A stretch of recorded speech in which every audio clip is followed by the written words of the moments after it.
Welcome into AZ Audibles. I'm Haley Stasiak alongside Eric Sorensen and Jordan Ham.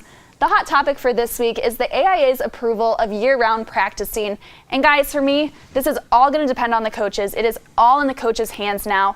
Good, bad, it's going to depend on what they decide to do with it. Jordan, what's your take? I 100% agree with you. It's going to come down a school-by-school basis and a coach-by-coach basis. There are some coaches that really embrace the multi-sport athlete, and there are some that really want you to focus solely on their sport. Now that gives them a little bit more power, so it's going to cause the coaches to have to work together a little bit more and that sort of thing. And we'll see now that there's always been kind of the optional mandatory practices and that sort of thing where it's these are optional workouts, but it might be in your best interest to go and that sort of thing. So we'll see now that these can be official practices and that sort of thing, how the balance is going to go between coaches within their own school.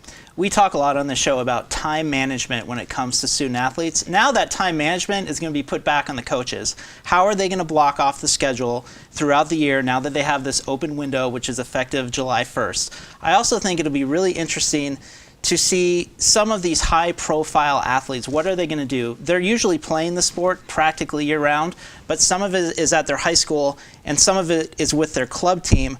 Lastly, I think the truth of the matter, if you polled all the coaches and all the players, the coaches don't want to be with the kids 12 months out of the year, and the kids certainly don't want to be around their high school coaches 12 months out of the year. In terms of transfers, how do we think that this is going to kind of change that aspect of it? Are guys going to maybe go to schools that are practicing year-round, or do we think that maybe they'll choose the schools that are taking the approach of not enforcing that? Well, I think that for the kids that may want to go to the year-round centric model, those are probably guys that are already looking, if they're in a smaller program, they may already be looking at kind of the bigger programs that might be getting more eyeballs recruiting wise and kind of have the bigger and better resources and that sort of thing. So I'm not sure, I don't know how much of that will change. With this rule, I think across the board it's kind of a wait and see approach. Yeah, if I'm a student athlete, I need to give this a year, because if I'm looking to potentially go to another school, I want to see how my potential future coach is handling this year-round window before I jump, because you never know. In the future, maybe the schedule that you're on now is the best one for you and not necessarily what you think in terms of the grass being greener on the other side. Jordan, you mentioned the mandatory versus optional practices, and with the year-long practice, these football teams are probably going to start practicing more in the winter. So how is this going to affect a multi-sport athlete? It's going to depend a lot on the student athlete, but I could definitely see some of the higher profile, say, football players who also play basketball, maybe shying away from that second sport because the school now gives them the opportunity to get better in the main sport that they play. We've seen it, Austin Jackson, Spencer Rattler, Terrell Brown, very good wide receiver at Basha, just won a state championship for the Bears.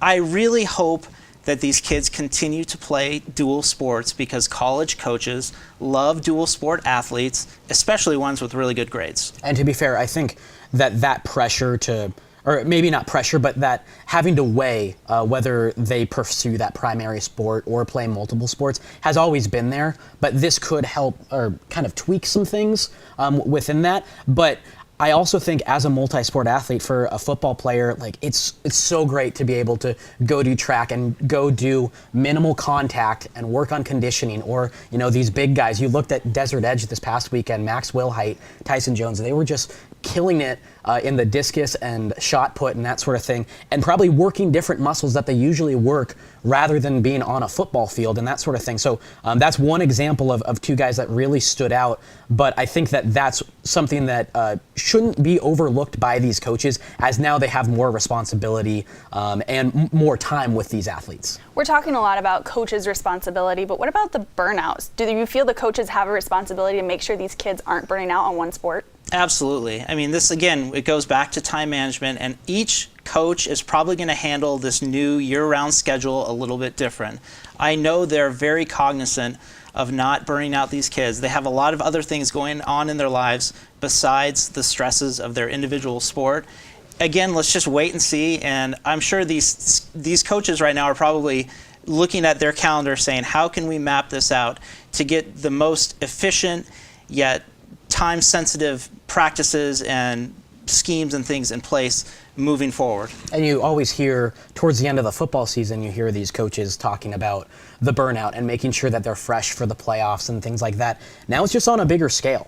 Now the off season is kind of that early season, and yeah, there really is no off season. Yeah, literally there is no off season starting in July. But when the games start counting, that's kind of when playoff time is, for lack of a better term. So absolutely, they're going to be looking at it. And then it's also on the student athlete. These are young men and young women, because this doesn't just apply to football, but they're going to have to be able to also communicate with their coaches and kind of keep an open dialogue. I think that's one thing that, yes, the coaches have a lot more power now, but the student athletes also have a responsibility to let their coaches know kind of what's going on with them as well. And let's not discount the parents. The parents are really going to have to be buffers now between their kids and these coaches, because the window is so much bigger. At least it will be starting July 1st. Mm-hmm.